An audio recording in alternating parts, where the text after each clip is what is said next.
Selamat pagi saudara, selamat bergabung di ibadah online.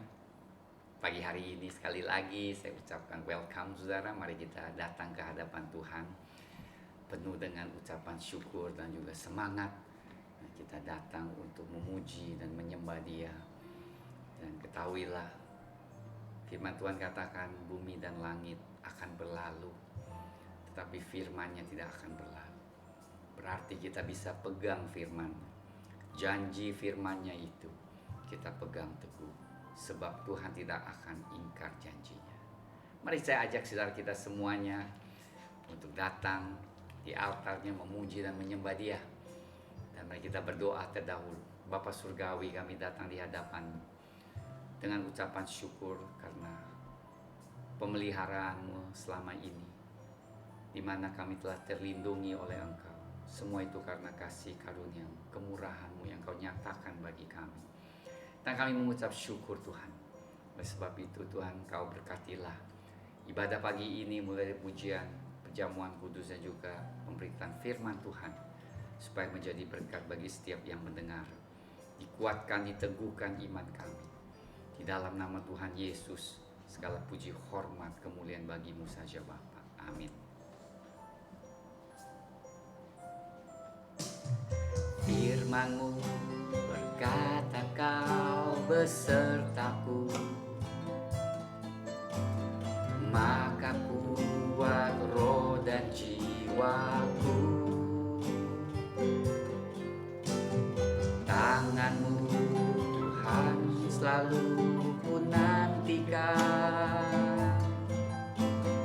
di setiap langkah ku percaya. Dengan sayap-Mu ku akan terbang tinggi di tengah badai hidup.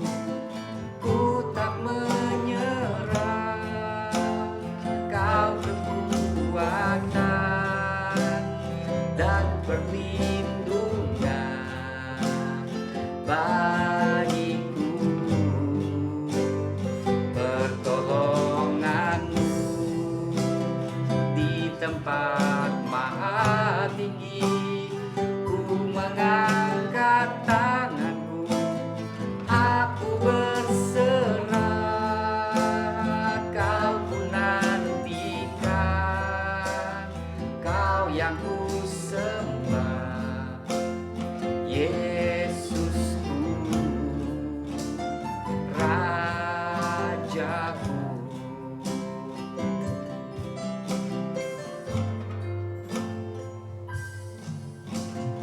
Firman-Mu berkata Kau besertaku, maka kuat roh dan jiwaku.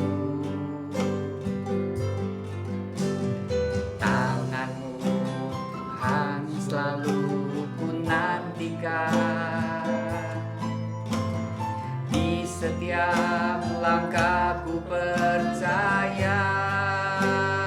Dengan sayap-Mu ku akan terbang tinggi di tengah badai hidup. Ku tak menyerah, Kau kekuatan dan perlindungan bagiku. Pertolongan-Mu di tempat maha tinggi. Ku mengangkat tanganku, aku berserah. Kau ku nantikan, Kau yang ku sembah, Yesusku, Rajaku. Dengan sayap-Mu ku akan terbang tinggi di tengah badai hidup. Ku tak menyerah, Kau kekuatan dan perlindungan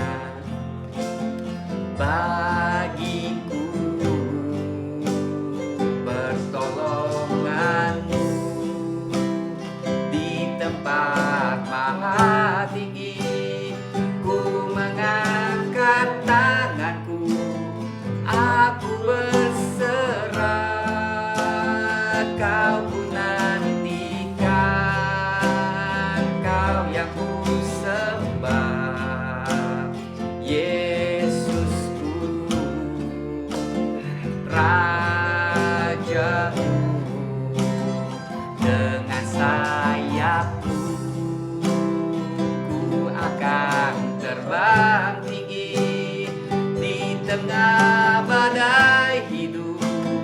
Ku tak menyerah, Kau kekuatan dan perlindungan bagiku. Pertolonganmu di tempat maha tinggi. Ku mengangkat tanganku, aku berserah.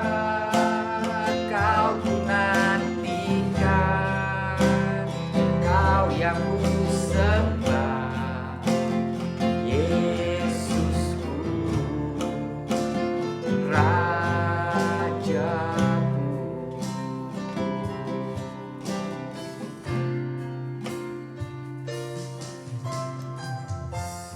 Anak Allah,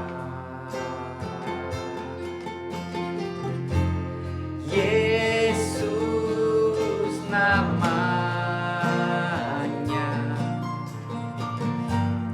menyucikan, menyembuhkan,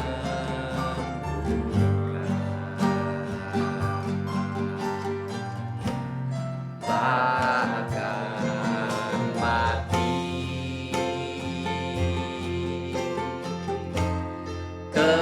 Tebus dosaku, kubur kosong membuktikan Dia hidup.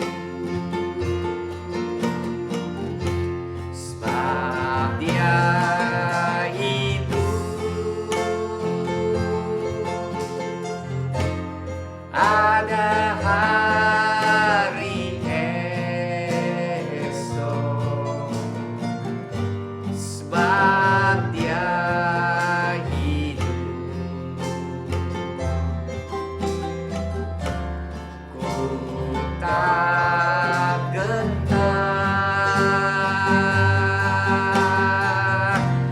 karena ku tahu Dia pegang hari esok. Hidup jadi berarti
just because He lives. Oh, because He lives. And because He lives, I can face tomorrow. Because He lives, all fear is gone, oh gone. And because I know He holds the future, and life is worth the living just because He lives. Sebab Dia hidup, sebab Dia hidup. Tuhan Yesus hidup, saudara.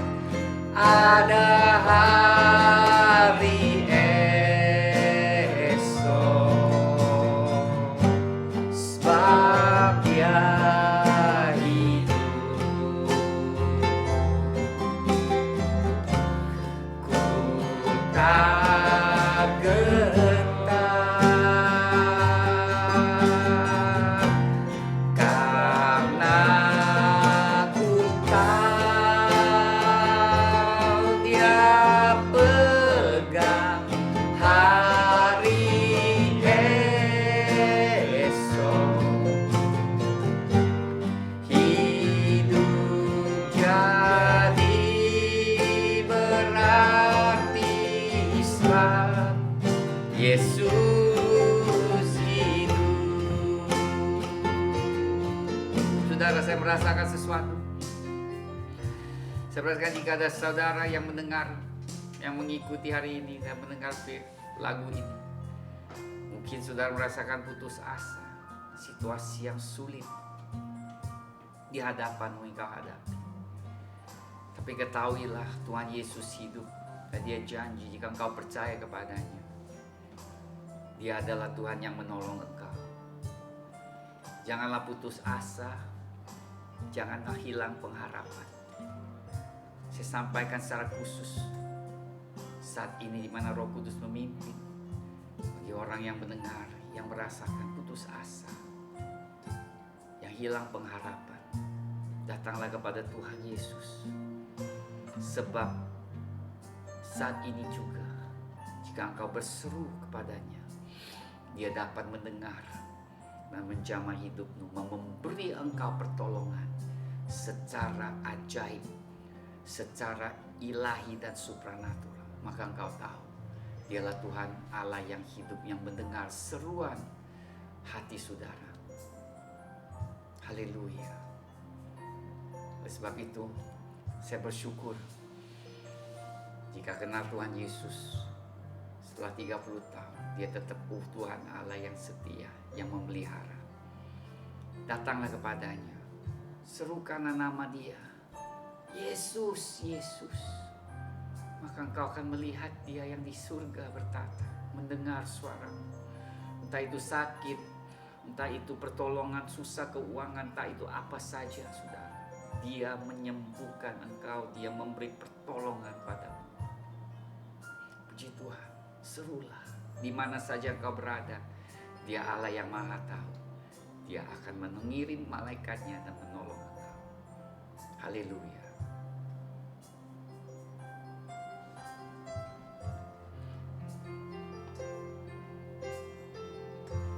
Sebab Dia hidup,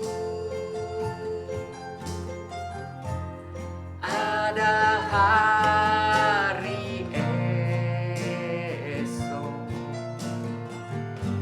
Sebab Dia hidup, ku tak gentar, karena ku tahu Dia pegang hari esok.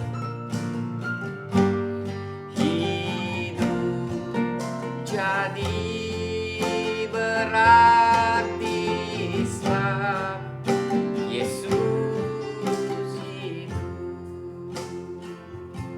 Mari saudara, saya persilakan kita siapkan hati kita untuk datang ke meja Tuhan, mengambil perjamuan kudus. Bagi saudara yang sudah terima Tuhan Yesus sebagai Tuhan dan Juru Selamat, baiknya saudara siapkan saat ini. Kita berikan saudara waktu untuk ambil perjamuan kudus, yaitu roti dan anggur. Kalau sudah tidak ada anggur, ya sirup cukup, roti apapun yang ada di rumah, ambillah dan datang kepadanya dan mengambil perjamuan kudus ini bersama-sama di dalam nama Tuhan Yesus. Amin.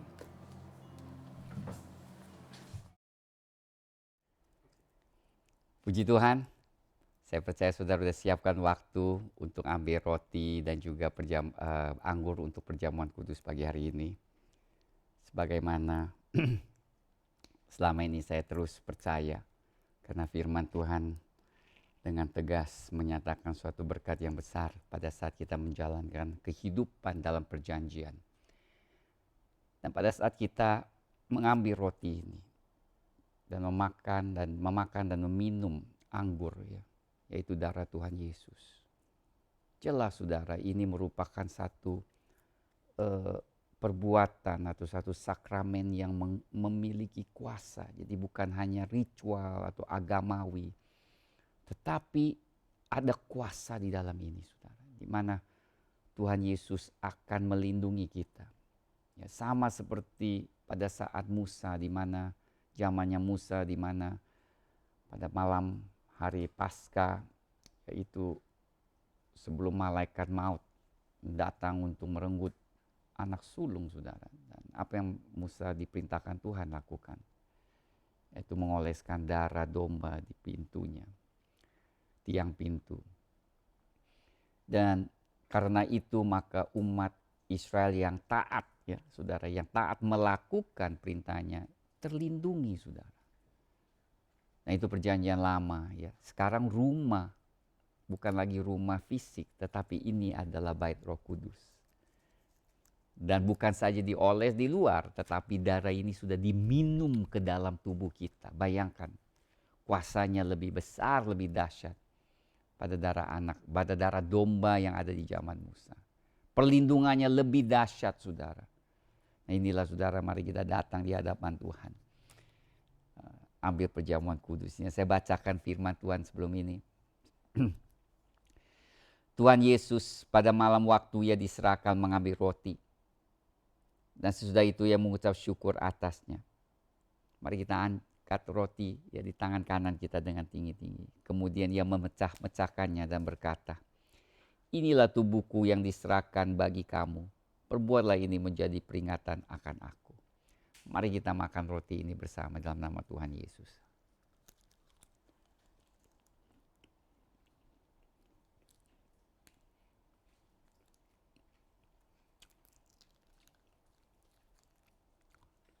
Angkatlah cawan tangan kanan saudara yang tinggi. Demikian juga ia mengambil cawan sesudah makan lalu berkata, cawan ini adalah perjanjian baru yang dimeteraikan oleh darahku. Perbuatlah ini setiap kali kamu meminumnya menjadi peringatan akan aku. Sebab setiap kali kamu makan roti ini dan minum cawan ini, kamu memberitakan kematian Tuhan sampai ia datang. Mari kita minum bersama saudara dengan ucapan syukur. Puji Tuhan. Saudara, di dalam keadaan yang makin parah ya saudara, belum kelihatan titik terang dari pandemi corona ini, COVID-19. Dan tentunya saya juga sadar tidak sedikit orang sekarang yang mungkin tabungannya, mungkin resource-nya yang ada semakin tipis dan mungkin sudah mulai merasa kekurangan. Inilah masa-masa yang sulit seperti Pastor Francis Raj yang dari Amerika pun mengatakan inilah saat-saat yang tidak mudah untuk kita lewati, saudara. Inilah saat-saat saudara kita hanya bisa tergantung kepada Tuhan Allah kita yang luar biasa itu. Dan seperti saya katakan, Tuhan itu setia dan di dalam namanya yaitu Tuhan Yesus ada keselamatan, ada pertolongan, ada perlindungan, saudara. Sudah tidak sedikit kesaksian baik itu Kristen maupun orang percaya atau tidak percaya pada saat dia memanggil nama Tuhan Yesus. Nama itu saja yaitu Yesus dan berseru di dalam hati mereka dan sebut Yesus, Yesus. Selalu saudara, boleh saya katakan ada pertolongan, ada langsung campur tangan ilahi yang menjawab dan menyembuhkan dan memberi pertolongan. Sebab itu alangkah pentingnya saudara kita yang sudah di dalam Tuhan terus hidup di dalam iman. Karena iman ini adalah saatnya paling penting. Satu faktor yang amat penting yang memiliki iman yang sejati. Topik pagi hari ini saya mau katakan yaitu iman yang tidak mengecewakan. Kenapa saya tekankan tidak mengecewakan? Tentunya tidak sedikit umat Tuhan yang kecewa karena mungkin apa yang mereka percaya atau yang mereka klaim, yang mereka yakini tidak atau belum digenapi. Sehingga mendatangkan kekecewaan. Atau mungkin apa yang mereka harapkan bertahun-tahun tidak terjadi. Tentunya ini membuat hal yang sangat mengecewakan. Atau bahkan saat-saat yang mereka butuh pertolongan, saudara, mereka tidak mendapat pertolongan. Ini adalah hal yang realitas ya saudara. Ini bukan saya buat-buat, tetapi ini adalah hal yang dialami tidak sedikit orang. Yaitu umat yang bergereja, umat yang beribadah, umat yang bernyanyi, yang mungkin ya saudara, yang mungkin ambil Alkitab dan sebagainya. Tetapi mereka mengalami kekecewaan atau sedih hati atau meninggalkan dan sebagainya. Tidak sedikit umat yang mengalami kekecewaan dalam perjalanan iman.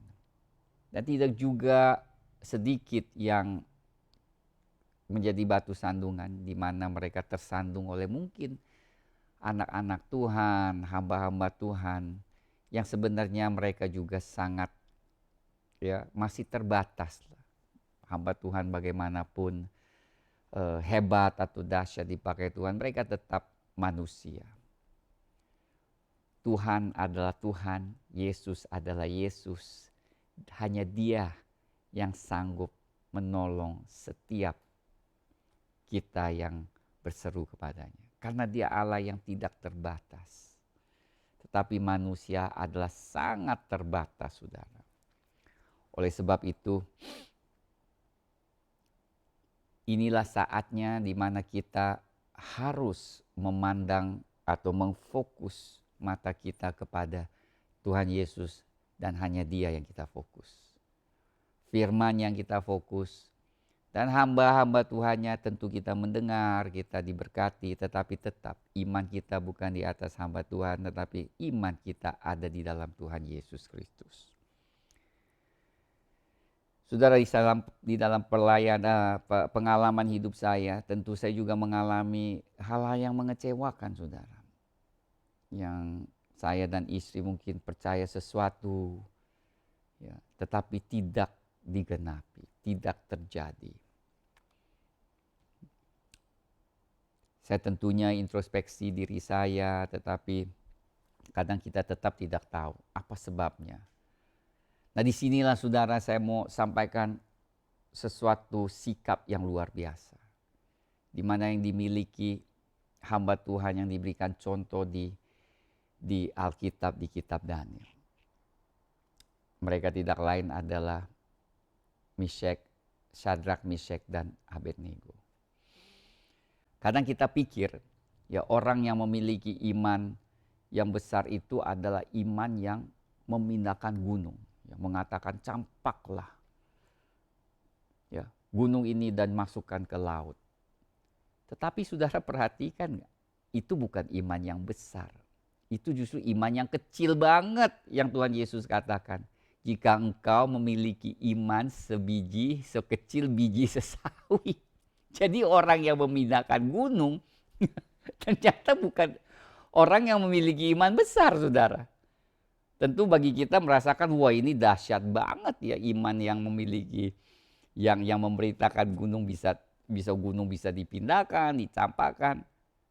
Tetapi kalau kita perhatikan Alkitab, justru Tuhan Yesus katakan ini adalah iman yang hanya memiliki biji sesawi saja. Tetapi bayangkan iman yang biji sesawi itu saja sudah bisa memerintahkan gunung untuk dicampakkan ke laut. Apalagi iman yang besar.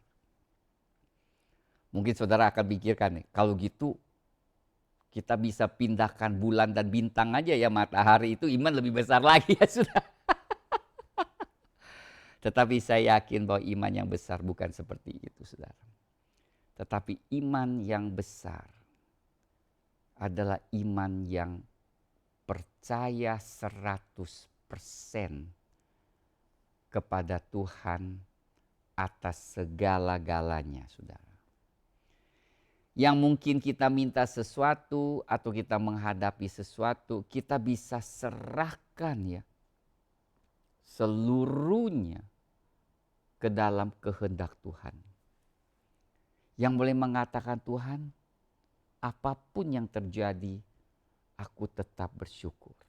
Yang bisa mengatakan, Tuhan, walaupun itu yang kuhendaki, tetapi aku belum terima, aku tetap percaya kepadamu. Dan justru dari kesaksian banyak anak-anak Tuhan yang saya dengar, adalah sikap yang seperti inilah justru selalu mendatangkan terobosan yang besar. Saudara, sekali lagi kadang-kadang saya ajarkan sesuatu ini, kita bisa jadikan suatu hal yang di mulut, bibir mulut saja ya saudara. Selalu ada masalah kita bibir kita kata, ya Tuhan kehendakmu aja yang jadi, tapi hati ini masih belum ikhlas. Nah ini nggak bisa saudara, terus terang. Ya, ini nggak bisa berlaku atau nggak berlaku lah saudara. Ini adalah orang-orang yang ikhlas benar-benar di hatinya. Yang mengatakan, Tuhan apapun terjadi aku tetap percaya. Berarti mereka sudah siap ya. Apapun terjadi, apa Tuhan jawab tidak jawab doa mereka, mereka sudah katakan, Tuhan aku tetap berserah kepadamu. Inilah hal yang luar biasa. Nah ini memang agak sulit. Kenapa agak sulit bagi banyak kita? Karena kita tahu bahwa Tuhan kita itu dahsyat dan maha kuasa, saudara. Kita juga tahu tuh tidak ada mustahilnya bagi Tuhan untuk melakukan segala perkara. Dan kadang-kadang pengetahuan kita yang Allah kita yang begitu dahsyat, pada saat kita mungkin memohon sesuatu tetapi tidak digenapi, kita rasa kecewa. Tuhan engkau begitu berkuasa, tetapi kenapa engkau tidak menjawab doaku yang sekecil itu, saudara. Nah inilah saudara yang selalu menjadi mungkin batu sandungan. Atau kita melihat, loh itu orang aja Tuhan engkau lakukan mukjizat. Kenapa aku kayak dilewati begitu, saudara. Kadang-kadang kita bisa membandingkan orang lain dengan diri kita sendiri sehingga kita bisa kecewa. Jadi kita lihat tuh banyak hal yang bisa mengecewakan hati kita. Hal-hal yang tidak terjadi, yang kita harapkan tidak terjadi. Tetapi ketahuilah saudara, semua kita mungkin telah mengalami hal yang serupa seperti itu. Makanya saya hari ini mau sampaikan, bagaimana memiliki iman yang tidak mudah mengecewakan hati kita. Di sini namanya kita melihat saudara di Daniel pasal 3. Ya. Kita tahu latar belakang ceritanya itu Nebukadnezar, saudara. Ya, mendirikan patung emas yang dimana dia menghendaki setiap penduduknya atau penduduk di wilayahnya itu untuk menyembah patung emas yang dia bangun ini, saudara. Ya. Nah, kita tahu saudara sebelumnya dia mendapatkan mimpi tentang patung yang memiliki 4 jenis bahan yang berbeda, kepalanya emas, dadanya silver dan sebagainya. Dan tentunya mungkin dia pikir, aduh masa aku cuman kepala emas aja di patung di pasal 2 Daniel itu. Aku mau seluruh patung ini emas. Aku lah dari mulai sampai akhir, makanya dia bangun emas. Mungkin ada sebab seperti itu sehingga dia bangun patung emas, menghendaki semua orang menyembah dia. Dan tentunya bagi Daniel dan kawan-kawannya ini tidak, bagaimanapun mereka tidak bisa terima karena mereka tahu yang mereka sembah itu hanya satu, Yehova, Allah mereka. Mereka tidak akan mau menyembah yang lain dipaksa apapun juga. Inilah yang menjadi latar belakang cerita itu. Maka sekalipun saudara, ya, Syadrak, Meshach, dan Abednego adalah staf kerajaan kesayangan Nebukadnezar. Mereka itu bukan staf biasa. Mereka itu memiliki kedudukan yang berbeda dengan yang lain. Yang agak khusus karena Daniel dan kawan-kawan ini ada jasa yang besar, yaitu mereka dengan doa mereka sehingga Daniel juga dapat menginterpretasikan mimpinya Nebukadnezar. Sehingga saudara bisa bayangkan bahwa hubungan antara 3 ini dan raja ini adalah tidak normal atau lebih khusus ya dibanding yang lain. Nah, ini yang lebih buat mereka sulit pada saat raja itu menuntut setiap orang untuk berlutut dan menyembah patung emas yang didirikannya. Tentunya Syadrak, Meshach, dan Abednego tidak mau melakukannya. Dan tentunya ada konsekuensinya yang amat ini ya fatal ya, istilah konsekuensinya mematikan. Karena Nebukadnezar sudah siapkan jika setiap orang yang tidak menyembah maka akan dicampakkan ke api yang menyala-nyala itu, saudara. Ini tentunya satu hal yang mengerikan ya, berarti engkau tidak sujud menyembah, engkau akan mati. Saudara, ini adalah hal yang tidak gampang, saudara. Tidak gampang. Ini karena menyangkut nyawa, saudara ya. Dan selama ini mereka mempunyai kedudukan, mereka mempunyai kehidupan yang ya saya yakinlah saudara, Syadrak, Meshach, dan Abednego dan Daniel ini hidupnya pasti baik lah saudara. Ya. Tidak kekurangan apapun, juga merupakan mungkin salah satu kesayangan staf raja. Sudah, ini kedudukan luar biasa.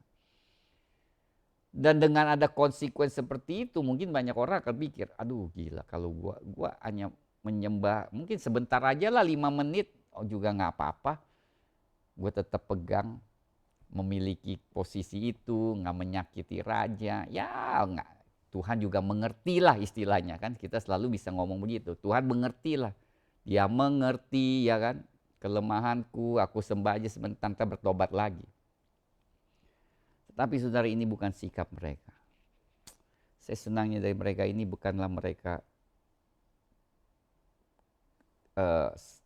tidak memiliki posisi, tapi mereka adalah orang yang mempunyai kedudukan yang baik di dalam kerajaan Nebukadnezar. Nah, apa yang mereka katakan? Ini yang menjadi satu hal biasa. Ya. Dan di pasal 3 itu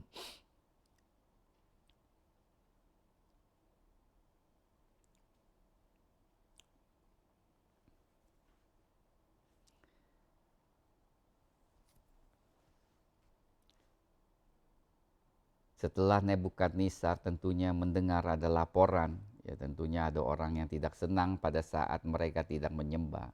Tentu Nebukadnezar sendiri sudah tidak melihat bahwa Syadrak, Meshach, Abednego ini tidak menyembah, tapi dia terima laporan. Nah ini saudara, berarti apa? Ada orang yang cemburu lah saudara, iri hati dengan anak-anak Tuhan ini. Sehingga pada saat mereka enggak menyembah, ya itulah celah di mana gua akan tangkap, jatuhkan mereka. Mungkin gua nanti akan gantikan posisi Syadrak, Meshach dan Abednego ini kan biasa ya di dunia ini tuh banyak orang tuh cemburu, Saudara. Ya, kemudian ayat 13 tentunya Nebukadnezar adalah raja yang emosian, ya dia marah, kemudian langsung perintah dia. Ayat 13. Sesudah itu Nebukadnezar memerintahkan dalam marahnya dan geramnya untuk membawa Syadrak, Meshach dan Abednego menghadap. Setelah orang-orang itu dibawa menghadap raja, berkatalah Nebukadnezar kepada mereka, apakah benar hai Syadrak, Meshach dan Abednego bahwa kamu tidak memuja dewaku dan tidak menyembah patung emas yang kudirikan itu? Sekarang jika kamu bersedia, demi kamu mendengar bunyi sangkakala, seruling kecapi, rebab gambus, serdam dan berbagai-bagai jenis puji-pujian, sujudlah menyembah patung yang kubuat itu. Tetapi jika kamu tidak menyembah, kamu akan dicampakkan seketika itu juga ke dalam perapian yang menyala-nyala. Dan dewa manakah yang dapat melepaskan kamu dari dalam tanganku? Nah, kita melihat kenapa seperti saya katakan bahwa Nebukadnezar itu masih mengasihi atau masih menyayangkan 3 orang ini. Karena dikatakan, sekarang ayo aku berikan kesempatan sekali lagi. Ayolah jangan sampai engkau tidak menyembah dan aku harus jatuhkan hukum di atas kalian. Jadi berikan kesempatan sekali lagi, Saudara. Lalu bahkan menantang, dewa mana yang bisa melepaskan kau? Dia lupa kalau mimpinya itu tuh diterjemahkan oleh Allah Yehova yang mereka sembah. Dia lupa, Saudara. Orang memang cepat lupa kebaikan Allah, kebaikan Tuhan. Langsung pengikutnya dianiaya. Tapi apa yang lalu Syadrak, Meshach dan Abednego menjawab Raja Nebukadnezar? Berarti mereka sudah sepakat 3 orang ini dengan menjawab hal yang sama, serupa. Apa dia katakan? Dengar, luar biasa. Tidak ada gunanya kami memberi jawab kepada tuanku dalam hal ini. Dia nggak bilang raja lagi. Tidak ada gunanya. Tidak perlulah aku jawab panjang lebar. Nggak perlulah aku ngomong yang bukan-bukan. Sebab jika Allah kami yang kami puja sanggup melepaskan kami, maka ia akan melepaskan kami dari perapian yang menyala-nyala itu dan dari dalam tanganmu ya Raja.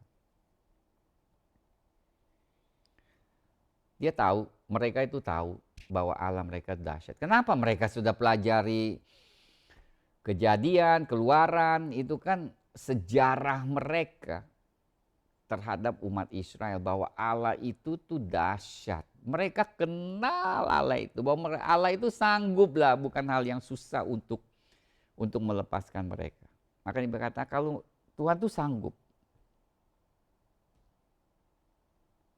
Tetapi walaupun kalau artinya gini, saya paraphrase ya. Tetapi walaupun saya tahu Allah itu dahsyat dan sanggup, tapi dia tidak mau menolong atau dia tidak melepaskan. Hendaklah Tuhan mengetahui ya Raja bahwa kami tidak akan memuja dewa Tuanku dan tidak akan menyembah patung emas yang Tuanku dirikan. Itu. Apapun yang terjadi, dia nggak sembah. Kita bagaimanapun, kami hanya mengakui satu Allah. Nah inilah sikap ini yang luar biasa yang saya mau sampaikan. Pasrah kepada Tuhan. Bukan tidak percaya, tapi percaya kalau Tuhan tidak menolong. Kalau Tuhan tidak menjawab sesuai dengan keinginanku, aku tetap pegang teguh kepada Tuhan Allahku. Aku tetap tidak goyah. Aku tetap menyembah Tuhan dan tidak ada Allah lain selain Allah Yehova Tuhanku.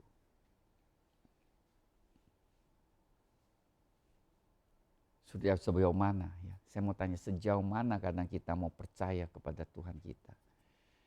Di dalam saat yang sulit, sejauh mana kita terus pegang teguh dan mengatakan apapun Tuhan terjadi. Engkau tetap Tuhan dan Allahku dan tidak aku mau goyah menyembah Allah yang lain. Maka apa yang terjadi? Tentunya kita melihat bahwa Tuhan membebaskan mereka. Tetapi saudara yang saya mau tekankan di sini, bagi Syadrak, Meshach, dan Abednego. Apakah Tuhan jawab doa mereka atau tidak jawab mereka? Saudara tahu nggak apa? Hatinya tuh udah damai.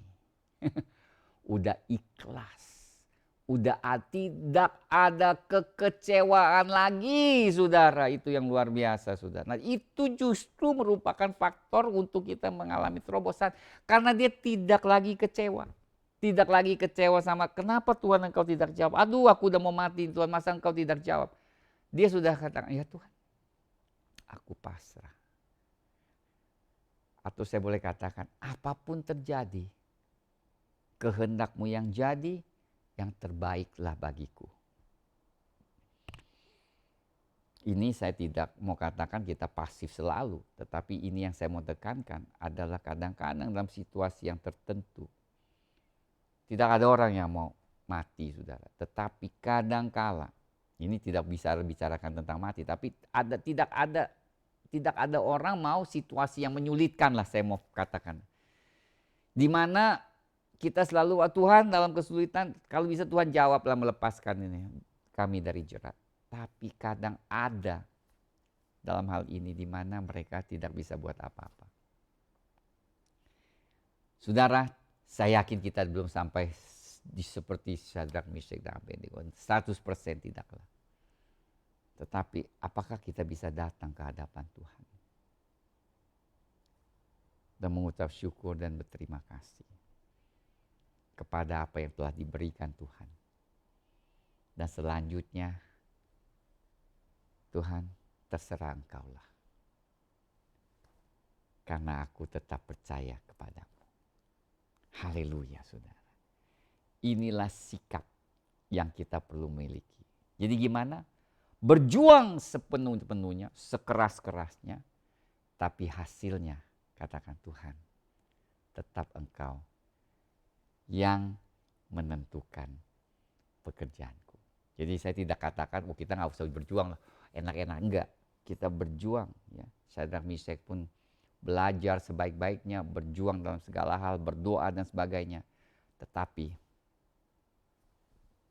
hasilnya, Tuhan, Engkau yang tentukan saja. Itu adalah sikap mungkin yang paling menyenangkan hati Tuhan, saudara, pada saat-saat seperti ini. Berjuang, berdoa, berpuasa, mengatakan firman. Tapi sikap percaya, Tuhan, Engkau mendengar, dan kalau belum waktunya, aku tetap bersyukur. Amin. Haleluya. Puji Tuhan. Itulah firman yang saya sampaikan. Semoga menjadi berkat bagi saudara, khususnya masa-masa sulit saat ini. God bless you. God bless you, dan sampai kita jumpa minggu depan. Mari saudara angkat tangan. Terimalah berkat saudara yang saya mau sampaikan, yang saya mau berikan kepada saudara. Angkatlah tangan saudara, terimalah berkat. Bapa Surgawi, kami mengucap syukur. Ada kuasa di dalam mulut bibir kami, saudara. Sekarang saya mengatakan hidup kepada setiap yang mendengar. Berkat setiap mereka yang terima, yang mengangkat tangan saat ini. Tuhan memberkati engkau dan melindungi engkau. Tuhan menyinari engkau dengan wajah-Nya dan memberi engkau kasih karunia. Tuhan menghadapkan wajah-Nya kepadamu dan memberi engkau damai sejahtera. God bless you. Amin.